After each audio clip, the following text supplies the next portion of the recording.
Okay, this is how you remove one of these rear view mirror backing pieces out of the mirror holding bracket with that stupid little clip. So what you need, or what I used, is a pair of channel locks and a precision screwdriver.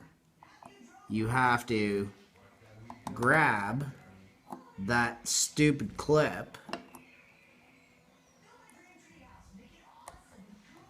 and then the screwdriver, and it's not the easiest thing to do. It's gonna give you a bit of grief.